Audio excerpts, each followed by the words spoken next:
Welcome students.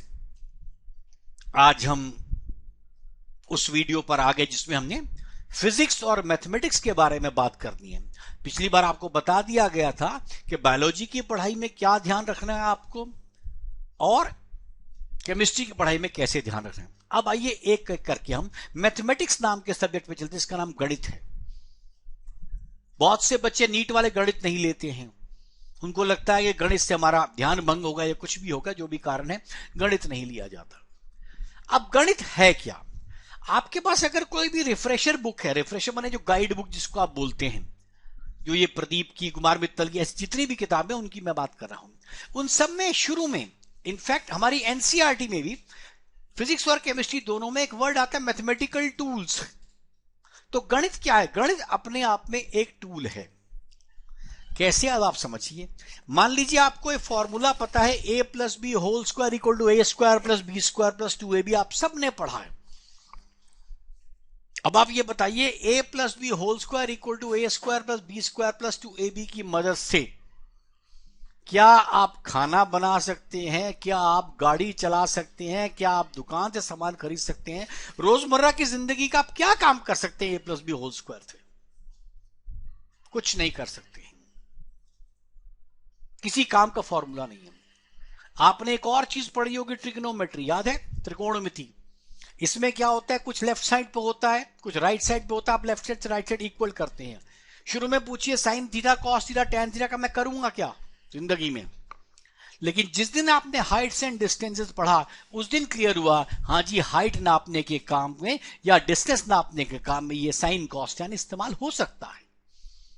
और वो हमारे पास आया कि उसकी एप्लीकेशन। तो इसीलिए याद रखिए, गणित अपने आप में क्या है? टूल है। टूल माने औजार। देसी भाषा में आप किसको औजार कहते हैं? एक ऐसी चीज जो आपको कुछ और काम करने में मदद करे, उसी को कहते हैं ना। तो मदद किस, कौन औजार से मदद ले सकता है? आपको मैं बताता हूं। हम सबके कमरे में दाएं बाएं बहुत सी जगह पर स्क्रू लगे होते हैं, पेच जिसे कहते हैं हिंदी में। और उसको बंद करने वाले का नाम होता है पेचकस, खोलने वाले का नाम भी पेचकस। हम सबको पता है कि उसको घड़ी की तरह घुमाया जाए, जिसे हम क्लॉकवाइज कहते हैं, तो वो पेच टाइट हो जाता है, और उल्टा घूमते हैं तो खुल जाता। सबको मालूम है। मेरे कमरे में भी एक बोर्ड में परेशानी होगी। मैं एक पेचकस को लाया और वो पेचकस इतना बड़ा था कि उसमें घुसा ही नहीं। मैंने कहा ये तो गड़बड़ हो गई यार। मैं बाजार से पतला पेचकस लेने गया। मैं पतला पेचकस लेकर आया, वो इतना पतला था कि उसके अंदर ही घूम गया, तो भी बेकार हो गया। अब सैद्धांतिक रूप से, माने थ्योरेटिकल, मुझे अच्छी तरह मालूम है कि क्लॉकवाइज घुमाने से क्या होता है, एंटी क्लॉकवाइज, लेकिन मैं फिर भी उस कार्य को नहीं कर पा रहा हूं क्योंकि मेरे पास पेचकस ही ठीक नहीं है, औजार ठीक नहीं है, टूल ठीक नहीं है। फिर मैंने अपने यहां पर इलेक्ट्रिशियन को पूछा, भाई ये गड़बड़ हो रही है, क्या करूं? उसने मुझसे कहा, सर एक काम करे, 12 नंबर का पेचकस लाइए, उससे काम कीजिए, वो आपके लिए बिल्कुल ठीक रहेगा। मैं लाया 12 नंबर का पेचकस और मैंने काम कर दिया। अब अगर पढ़ाई वाइज देखा जाए, डिग्री वाइज देखा जाए, तो मैंने आईआईटी से इंजीनियरिंग करी है। क्या मुझे पेचकस के बारे में उस इलेक्ट्रिशियन से कम आता है? सैद्धांतिक रूप से अधिक आता है। लेकिन क्यों? क्योंकि वो उस पेचकस का रोज प्रयोग करता है। वो किसी भी पेज को देखकर बता देगा इसमें कौन सा लगता है। आप देखेंगे, कार हो, टायर हो, स्कूटर हो, कभी भी कोई चीज खराब हो जाए, आप किसी मैकेनिक के पास जाइए, वो नट को देखकर वही नंबर की चाबी लाता है और लगा लेता है, नट खोल लेता है, क्योंकि वो रोज उसको इस्तेमाल करता है। टूल उसको कहते हैं, जो टूल यात्रा इस्तेमाल करेगा उसी को टूल चलाना आएगा, सबको नहीं आने वाला। चलिए थोड़ा घर पर चलते हैं। आपकी माताएं बहनें घर में किचन में खाना बनाती हैं, ये भी आपने देखा होगा। अब जो किचन में आप जाइए तो किचन में बहुत सी छुरियां पड़ी होती हैं, पर कौन सी छुरी को कहां उपयोग करना है ये हमारी माताएं बहनें जानती, जो किचन में काम करती हैं। जिन लोगों ने किचन में काम नहीं किया वो छुरी के लिए पहुंच जाएंगे। मेरे जैसा व्यक्ति जो आएगा तो अपना हाथ कटवा कर चले आएगा। अब आप बताइए, ये अकलमंदी तो नहीं है? थ्योरी तो मुझे भी मालूम है कि छुरी की एक तरफ बड़ी धारदार होती है, बड़ी शार्प होती है, दूसरी ब्लंट होती है, तो धारदार चीज लगने पर कट सकता हाथ, लेकिन मैं कटवा के चले आऊंगा क्योंकि मुझे इस्तेमाल करना नहीं आता। इसीलिए याद रखें, मैथमेटिक्स एक ऐसा सब्जेक्ट है जिसकी बहुत प्रैक्टिस की आवश्यकता है। जितना आप अभ्यास करेंगे, जितनी आप प्रैक्टिस करेंगे, आप उतने बड़े पारंगत विद्वान उसमें होते जाएंगे। आपने कक्षा 10 में ट्रिग्नोमेट्री के क्वेश्चन किए हैं, लेफ्ट हैंड साइड से लेकर राइट हैंड साइड ले जाने वाले। मान लीजिए एक प्रश्न मैंने किया और मुझे 25 स्टेप में मैंने उस काम को किया,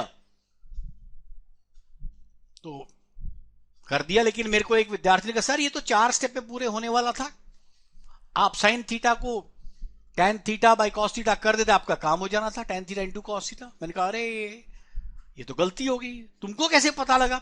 उसने कहा सर मैंने ऐसा प्रश्न किया हुआ है, या ऐसा प्रश्न मैंने लगभग देखा है, या इसी प्रकार के प्रश्न किए हैं। तो क्या है, वो सारी प्रैक्टिस के कारण वो बेहतर बना पाता है।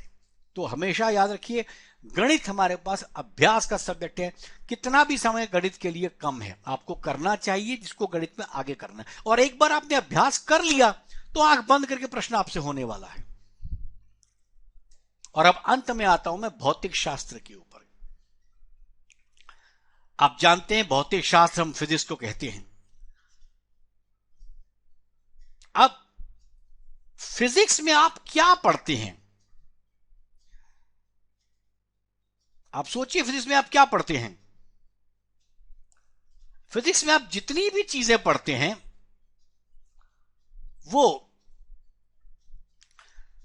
सामने आपके चीज आती रहेगी, उसी को आप इस्तेमाल करेंगे। आप सामने फिजिक्स में आप क्या पढ़ते हैं?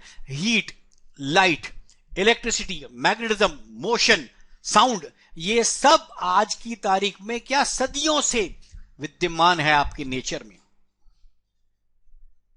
ठीक है। अब फिजिक्स शब्द आया कहां से है? फिजिक्स शब्द जो है लैटिन का शब्द है। इसका मतलब था फिजिका। फिजिका का मतलब होता है नेचुरल, माने प्राकृतिक। इसीलिए फिजिक्स में आप जितनी चीजें पढ़ते हैं सब प्राकृतिक चीजें हैं, और आप उसको पढ़ भले ही आज रही हैं, लेकिन वो सदियों से हैं। उदाहरण के लिए 16वीं शताब्दी में आपने पढ़ा होगा, 16th सेंचुरी में न्यूटन नाम के आदमी को, जिसे स्कूल से निकाल दिया गया था क्लास 9th में, वो बाहर बैठा था, उसके सिर पर एक सेब गिरा तो उसने एक लॉ बना दिया ग्रेविटेशन का। ये सब हमने पढ़ा है, हालांकि ये कहानी अधूरी है, किसी और समय आपको पूरी कहानी बताऊंगा ग्रेविटेशन पढ़ाते हुए। लेकिन हुआ क्या, सेब गिरा। क्या हम ये कह सकते हैं कि 16वीं शताब्दी 16th सेंचुरी से पहले सेब गिरते नहीं थे? जी नहीं, गिरते तो पहले भी थे, आपने आज देखा है। इसीलिए फिजिक्स में आप ऑब्जर्वेशन की सबसे ज्यादा वैल्यू है। जो चीज आप ऑब्जर्व करते हैं, आपके घर के बाहर गाड़ी खड़ी है, एक ट्रक खड़ा है, एक कार खड़ा है, आपने धक्का मार के दोनों को स्टार्ट करना है। आप मजदूर को बुलाइए जो कभी स्कूल नहीं गया, वो भी आपको बता देगा कि जी ट्रक के लिए ज्यादा आदमी चाहिए। आप क्या करेंगे? आप उसको अंग्रेजी भाषा में अपनी फिजिक्स को लगाएंगे या हिंदी भाषा में फिजिक्स को लगाएंगे, जिसमें आप अंग्रेजी में कहिए तो लॉ ऑफ इनर्शिया बताएंगे, हिंदी में कहिए तो जड़त्व का नियम बताएंगे कि जो चीज जितनी ज्यादा द्रव्यमान की होती है उसका उतना ज्यादा जड़त्व है, और उतने जड़त्व के कारण हमें उतना ज्यादा बल लगाना पड़ेगा, इसलिए अधिक व्यक्तियों की आवश्यकता है। और इंग्लिश में कहेंगे, आप बोलेंगे लेमन्स लैंग्वेज में कि more force means more inertia, more mass, hence required more force and hence more people are required।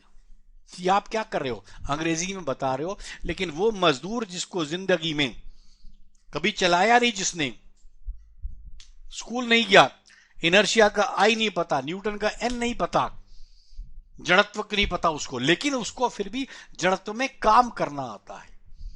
इसको आप समझिए, यही बहुत आवश्यक है। आप अपने आसपास फिजिक्स को बहुत कुछ देखिए और प्रश्न पूछिए, ये क्यों हो गया, ये तार ऐसी क्यों है, वो ऐसा क्यों लगा। जितना अधिक आप पूछ के अपने आप को रखेंगे, फिजिक्स आपको पढ़ना उतना आसान होगा। फिजिक्स किसको पढ़ना मुश्किल होता है? जो फिजिक्स को, सिंपल सी बात है, जो फिजिक्स को एज अ सब्जेक्ट पढ़ता है। आप आसपास की चीजों से समझिए तो बहुत आसान रहेगा। इस पर ध्यान दीजिए। तो फिजिक्स में आपको ऐसे ही पढ़ना है, अपने आसपास की चीजों को देखें, पढ़ें। इसलिए मैंने आपसे कहा आप कोई भी प्रश्न पूछिए। मैं आपसे यह भी कह सकता हूं इस प्रश्न का उत्तर यह है, परंतु यह आपके पाठ्यक्रम में नहीं है, सिलेबस में नहीं है। मैं ये भी कह सकता हूं कि इसका उत्तर मुझे मालूम नहीं है, मुझे 2 दिन दो, मैं फिर पढ़ के बताऊंगा। उसमें कौन सी बड़ी बात हो सकता है? मैं कोई सर्वज्ञानी तो नहीं हूं ना, तो मैं उसको भी देख सकता हूं। लेकिन पूछे, जाने, अपने आसपास की जितना अधिक आप फिजिक्स को देखेंगे उतना ही अधिक फिजिक्स आपके पास बनेगी और आपको इस चीज को समझना आसान पड़ेगा। तो ये रहा इन सब्जेक्ट्स को पढ़ने का ढंग। जब आप इनको पढ़ने का ढंग समझ लेंगे तो आप उसी तरीके से इसको पढ़ेंगे तो आपकी पढ़ाई में सहूलियत होगी, माने आसानी से पढ़ पाएंगे। और नहीं तो सब्जेक्ट की तरह तो आप पढ़ ही सकते हैं, वो तो मेहनत आपसे करवा ही देगा।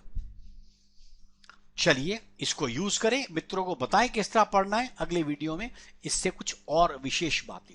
धन्यवाद।